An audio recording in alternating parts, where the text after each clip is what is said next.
She's useless. Stick her in the ammo tent." Those were the words that followed Mara Voss long after the briefing room fell silent. Not whispered behind her back, not muttered in passing, but spoken as an order loud enough for every single person in the room to hear.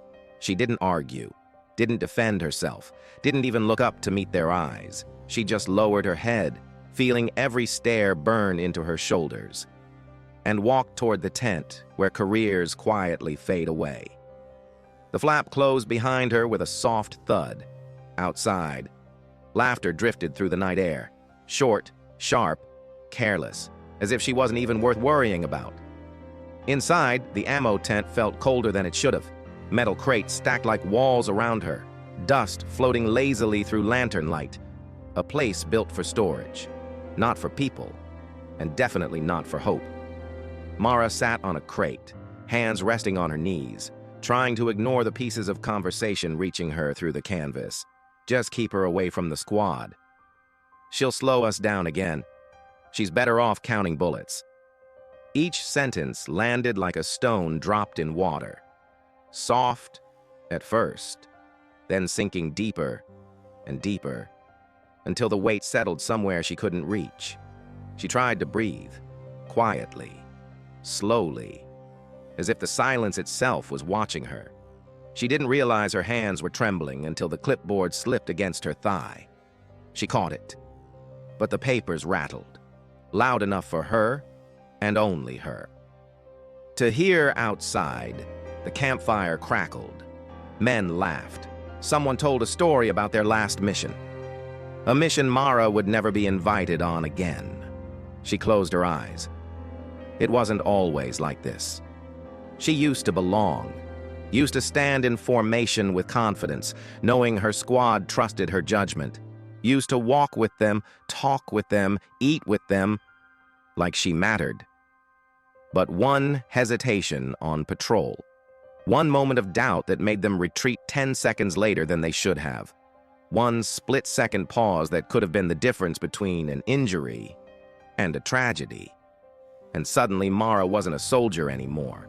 She was a liability, a risk, a problem to avoid. They never said it softly. They never softened the blow. They wanted her to hear, and she did. Tonight, she heard every echo twice as loud. She rubbed her palms against her thighs, trying to calm the shaking, trying to convince herself that this assignment wasn't punishment. But the truth sat in the pit of her stomach like a stone. The ammo tent wasn't a post. It was Exile. She let out a quiet breath, long, controlled, though it still trembled at the edges. The lantern flickered. The canvas walls shifted slightly with the breeze, and for a moment, she allowed herself to feel the full weight of everything she'd been holding back. The loneliness, the shame, the humiliation. It pressed against her chest, settling there like a second heartbeat.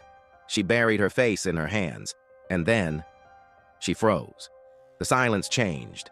The breeze outside stopped. The campfire sounds softened. The night grew still in a way that felt unnatural. Mara lifted her head slowly. Something was different, too different. She stood, instinct carrying her feet before her thoughts could catch up. She moved toward the wall of the tent, leaning closer, listening. At first there was nothing, only the dull hum of the generator in the distance. Then, a faint metallic click, soft, sharp, impossible to mistake. A footstep, landing on a spent shell casing just outside the canvas. Her breath caught in her throat, her pulse kicked against her ribs. She reached for the thermal scanner tucked behind the crates, something she'd cleaned earlier out of boredom, not knowing she'd need it tonight. Her fingers tightened around its cold frame. She pressed it to the wall.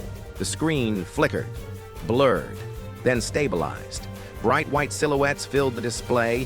1, 2, 6, 10. Her stomach turned. 15, 20, 30, 40. 40 moving shapes spread wide across the valley, advancing in near-perfect formation, waves of heat signatures rolling through darkness toward the base, toward her. Her mouth fell open, but no sound came out. 40 fighters all closing in, all armed. all walking straight toward the one place her unit had buried her in. Her blood turned cold. She stepped back, eyes wide, mind blank except for a single, brutal thought. No one else knows.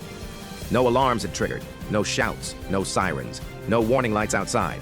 She tried the radio. Static. She tried again, more static. Her throat tightened. Her breath grew uneven. Fear wrapped itself around her spine. Slow, coiling, tightening. She whispered, barely audible, "This can't be happening." But it was another glance at the scanner confirmed it. 40 signatures. Closer now. Moving fast. Spreading out like a net. She swallowed hard. Her palms grew slick. Her breath came faster now. Shallow. Sharp at the edges. She wiped her palms on her pants, but the sweat returned instantly, clinging to her skin as if her own body was warning her to run. But there was nowhere to run. Not here. Not in this tent. Not in this valley where shadows moved like predators and silence carried the weight of danger. She looked around, eyes searching the cramped space. Crates, rifles, belts of ammunition, dark corners that suddenly felt too small, too close. She pressed her hand against her chest, trying to steady the pounding heart beneath. Think, she whispered. Her mind raced through every drill she'd ever been taught, but none of them prepared her for this, for being alone, for being surrounded, for being the only line of defense between the base and a storm of armed fighters slipping through the night. The canvas fluttered. The wind didn't move it. Footsteps did. Soft crunches in the sand, muffled voices, the scrape of metal on metal. They were here. Mara took one slow breath, then another, and the fear inside her shifted, not disappearing, but transforming, becoming something tighter, sharper, more focused. She forced her hands to stop trembling as she angled herself behind the far stack of crates, lowered her body, stilled her breath. The flap of the tent twitched. A shadow formed beneath it. Closer, closer. A gloved hand reached forward, gripping the edge of the canvas. Her pulse hammered once, then steadied. She exhaled through her nose, quiet, controlled. The flap lifted. A head emerged through the darkness. Mara moved first. The rifle cracked once. A short, suppressed thump swallowed by the night. The fighter dropped instantly. Collapsing halfway through the entrance, Mara dragged him inside quickly, quietly, her fingers working with a precision she didn't know she still had. She unstrapped his vest, stripped him of ammo, shoved the body behind a crate. Outside, whispers rose. "Something's wrong." "There should be no one here." "Move in, carefully." Mara ducked low, breath tight, body still. Another silhouette approached, then another. 2 shadows, then 3. Their boots pressed into the sand, slow, measured, closing in like wolves testing a door. One fighter tapped the canvas. Nothing. He tapped again. Still nothing. Then he muttered something under his breath and pulled a knife to cut the flap wider. The moment the blade sliced through the fabric, Mara sprang sideways, taking a sharp angle, staying hidden behind the crates. As the slit opened wider, 2 heads appeared. She fired 3 quick shots, 2 into the entrance, 1 into the shadow behind them. The body slumped. The canvas trembled. Outside, a shout erupted. "She's armed! She's inside! Move! Move!" Boots thundered across sand. Shapes scrambled. Weapons clicked. Mara could feel her pulse rising again. Faster, harder. But she didn't let fear drive her. She let it sharpen her.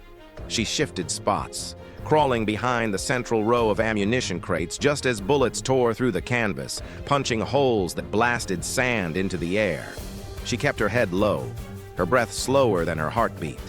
One fighter rushed the entrance, kicking aside the collapsed bodies. Mara fired 2 rounds before he could lift his rifle. He dropped with a muffled grunt.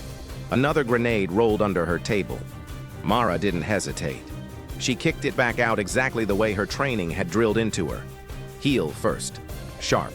Fast. 3 seconds later, the valley exploded.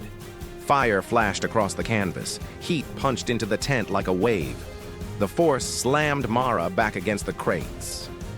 Her ears rang. Her vision blurred at the edges. She blinked hard, once, twice, a third time until the world steadied again. Outside, the fighters regrouped. Their voices rose, tense, angry, trying to understand what was happening. How many are inside? Why isn't she dead yet? Take her down! Mara pressed her shoulder to the crate stack. Closing her eyes for half a second, she whispered, "You're not useless. Not tonight." Her eyes opened again, clear, focused.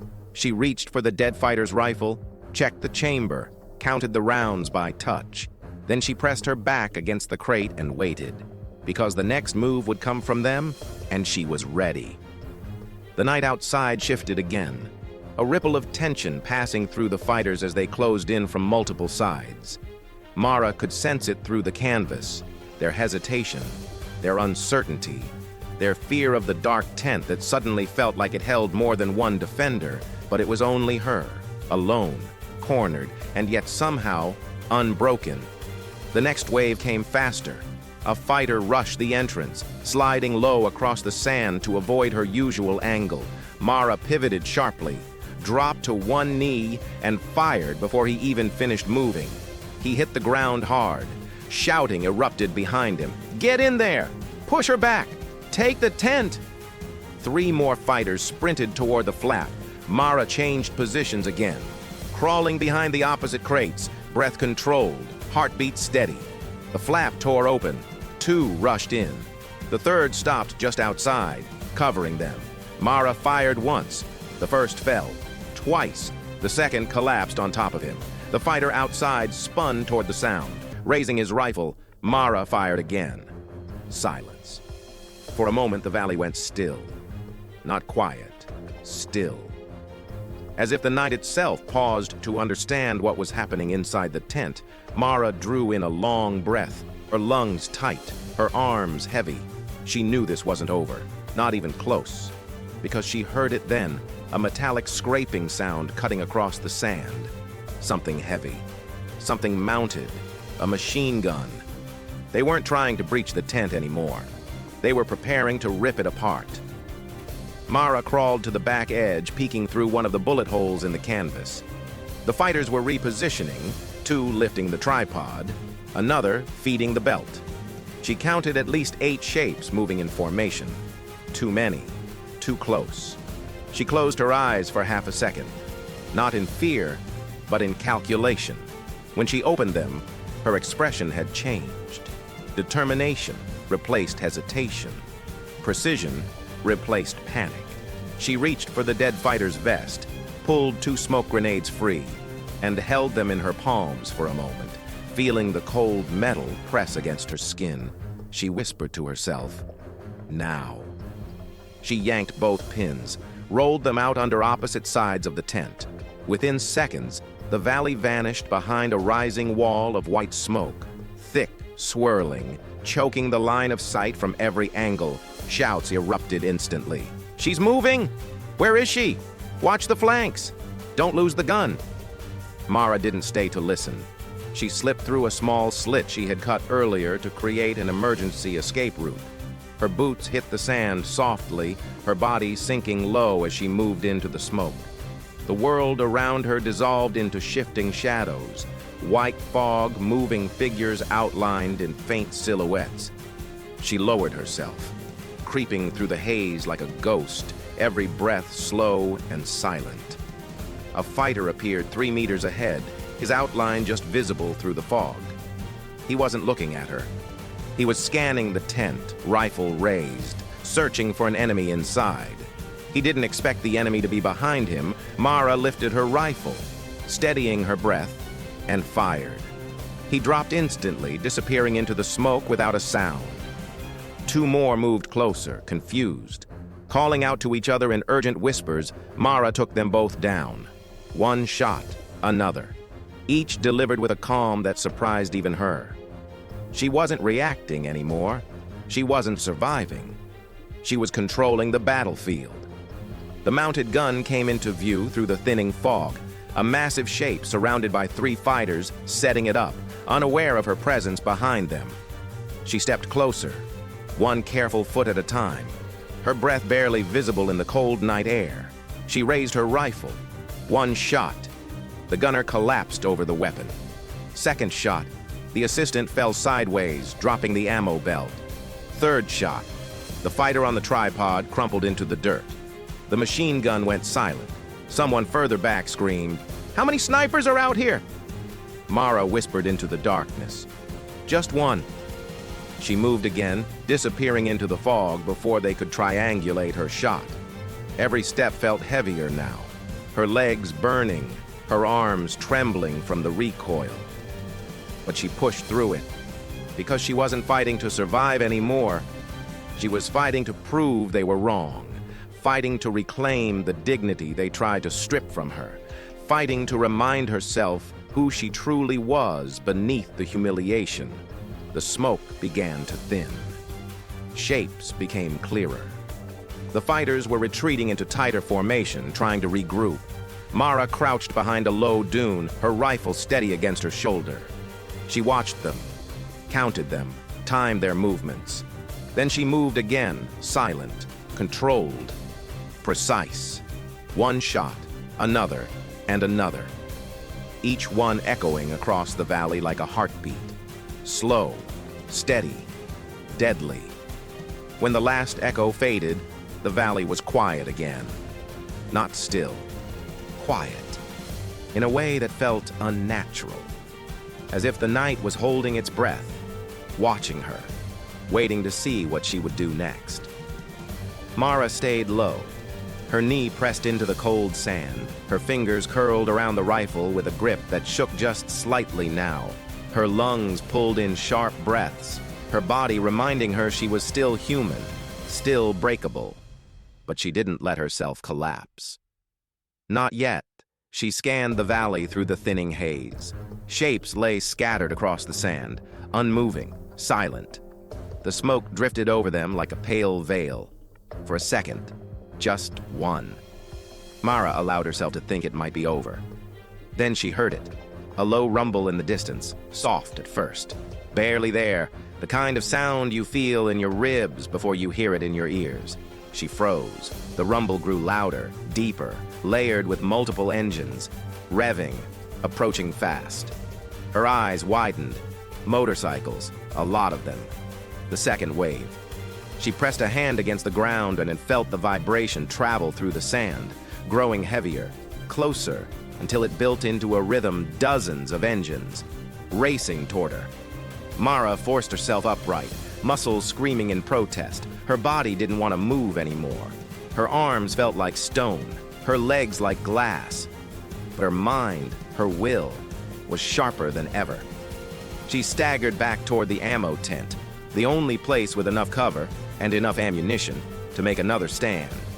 Her boots dragged through the sand as she ran, lungs burning with every breath. The tent came into view, battered, riddled with holes, half collapsed from the earlier blast. But it was still standing, barely. And tonight, so was she. She stumbled inside, grabbing the last LMG belt she hadn't used yet.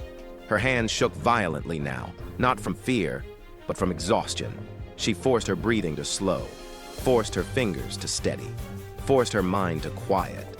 She dragged the sandbags in front of the entrance, one, then another, each lift sending a jolt of pain through her arms. Outside, the engines roared closer. Lights cut through the darkness, shadows stretched across the sand like claws. She positioned the rifle atop the sandbags, checked the belt, closed the feed tray. The moment her hand clicked it into place, the first motorcycle burst through the smoke. Mara fired. The burst tore through the front wheel, sending the rider flipping over the handlebars, crashing into the dirt. Another bike appeared immediately behind him. She fired again. The engine erupted into flame. The night exploded with motion. Bike after bike charged toward the tent, weaving, firing, shouting. Bullets struck the sandbags, tearing chunks of cloth and sand into the air. Rounds sliced through the canvas behind her. Metal rattled. The ground shook beneath the chaos. Mara screamed through gritted teeth as she held the trigger, sweeping bursts across the attackers. Her whole body leaned into the recoil, every muscle straining, every breath forced. A bike veered left, trying to flank. She swung the rifle, fired a short burst. The rider fell sideways, skidding across the sand. Two more closed in from the right. She dropped to one knee, steadied her aim, and fired upward. One bullet tore through the gas tank. The explosion, lighting the valley in a violent bloom of orange heat, blasted her face. Sparks rained against the sand, but she didn't stop. Even as her arms shook uncontrollably, even as sweat and blood blurred into her eyes, even as each breath came with a painful hitch, she fought like someone who had something to prove, something taken from her, something clawed away and finally reclaimed. The LMG belt rattled as it fed through, closer to empty with every second, but the attackers kept coming. One rider got close, too close, skidding to a stop just meters from the tent. He raised his weapon. Mara fired the last bullets in the belt, the empty click ringing in her ears like a threat. She dove to the side just as a burst of gunfire shredded the sandbags where she had been. Her shoulder slammed into the ground. Pain ripped through her arm. She crawled, desperate, reaching for a fallen rifle in the sand. Her fingers brushed the grip. The rider charged at the same moment, shouting something she didn't understand, but recognized instantly as a war cry. Mara rolled onto her back, lifted the rifle with both hands, aimed at his chest. Click. No ammo. The rider surged forward, raising his weapon for the killing blow. Mara grabbed a fistful of sand and threw it at his face. He flinched, eyes snapping shut. She grabbed a knife from the fallen fighter beside her, swung upward, and struck his thigh. He collapsed with a cry. She scrambled to her feet, one boot slipping in the sand, and grabbed the rider's dropped rifle. Her hands shook so badly she struggled to hold it steady. He gasped on the ground, trying to lift his weapon again. Mara forced her grip tighter, though her fingers felt numb, almost disconnected from her body. Every breath shuddered out of her lungs. Every muscle screamed at her to stop, to lie down, to give in. But she didn't. The fighter on the ground shifted, his arm trembling as he tried to raise his weapon one more time. His breaths came fast, frantic. Fear mixing with desperation, Mara steadied her aim, just barely. Her vision wavering as exhaustion pulled at the edges. For a moment, she saw herself reflected in the glint of his weapon, shaking, battered, covered in dirt and blood, but still fighting, still standing. She inhaled. A long, steadying breath, the kind her father taught her on cold morning ranges when she was a kid. Hold, focus, control. Her finger tightened against the trigger. One clean shot. His body relaxed instantly, the weapon slipping from his fingers as the night swallowed the sound. Mara lowered the rifle. Her arms dropped to her sides, trembling uncontrollably. The valley grew quiet again, quiet in a way that felt heavier this time, like the earth itself was trying to process what had just happened. Mara staggered backward, her heel catching in the sand. She caught herself against a half-collapsed crate, breaths sharp and uneven. Her entire body felt wrong, lightheaded, weak, trembling so hard she could barely keep her balance. But she forced herself upright, forced her legs to move, forced her tired lungs to take in one more breath, and another, and another. She stepped out of the ruined tent, blinking through the smoke and the settling dust. The night air hit her face, cold, sharp, cutting through the heat of battle.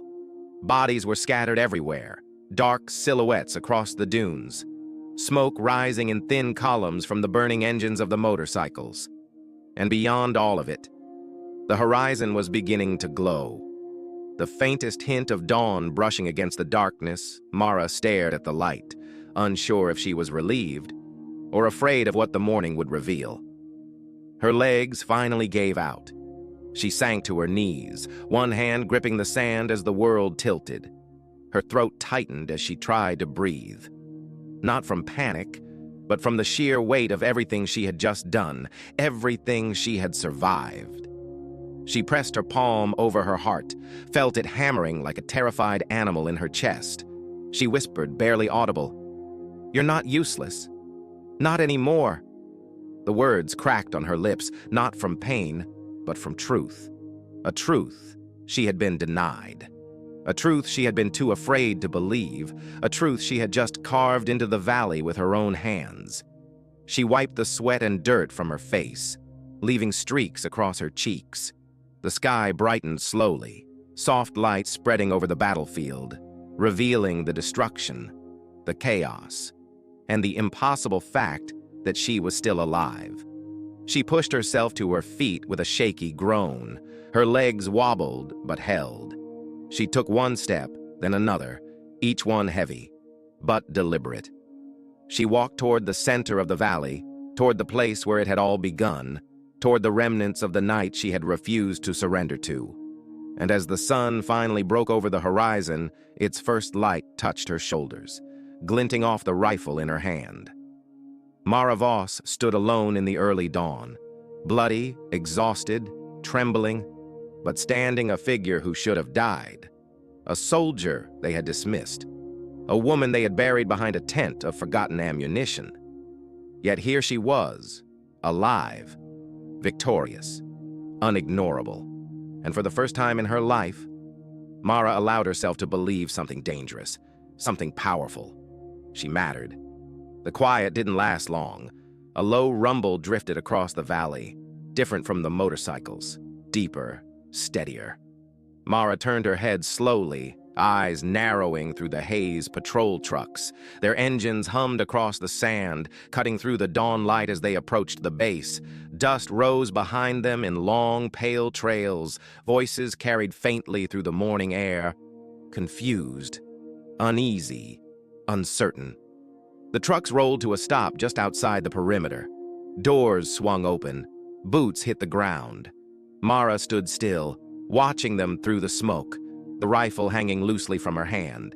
One of the soldiers took a few steps forward, then another. Their eyes moved across the valley, across the bodies scattered like shadows, across the burning engines, across the torn canvas of the tent that should have been the first thing to fall.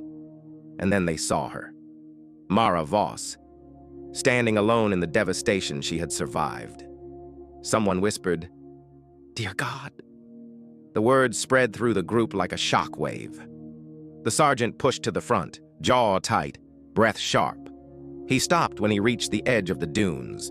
As if his feet refused to carry him any closer, his eyes scanned the scene, one fallen enemy after another, then landed on Mara.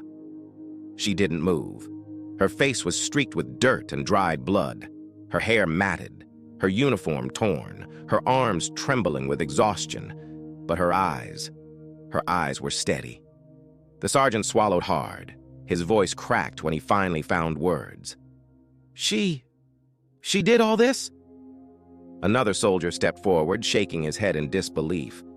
"This was her," he murmured. "No one else was here." The sergeant looked back at Mara, the same woman he had dismissed, mocked, buried in the tent he thought would hide her. He didn't speak. Couldn't. Mara took a slow, shaky step toward him, then another. Her voice was low, rough from smoke and exhaustion, but steady. "Next time you want someone to stay out of the way," she said, pausing as the soldiers leaned in to hear the words. "I'll be in the front." The sergeant didn't respond. No one did, because there was nothing left to say. The morning sun washed over the valley, lighting the silence, revealing the truth in full daylight. They had underestimated her, all of them, and now they would never forget her name. Mara Voss walked past them, slow, unsteady but unbroken, toward the rising sun. The soldiers watched her in silence, not with ridicule, not with doubt, but with something new, respect. The kind earned not through rank or medals or orders, but through surviving the impossible, through standing when no one else could, through refusing to break in the face of 40 attackers, through proving that strength doesn't always shout. Sometimes it stands quietly until it's forced to fight. Mara breathed in the morning air, letting the warmth touch her face, letting the weight of the night finally fall away. For the first time in her life, The silence didn't feel like exile. It felt like victory. She closed her eyes for a moment and let herself feel it. Then she opened them again, because her story wasn't ending here, it was just beginning. If this story moved you, if Mara Voss's transformation made you feel something, I want to hear it. Tell me what moment hit you the hardest, what part stayed with you, what you felt when she stood alone in that valley. Your comments shape the stories we bring to life next. And if this experience meant something to you, tap like. It helps this story reach more people who need to hear it. And if you want more journeys like this, stories of courage, psychology, and impossible odds, hit subscribe. Your next Mindfront story is already waiting for you. On the end screen, Mindfront, where the mind becomes the battlefield, and the battlefield becomes legend.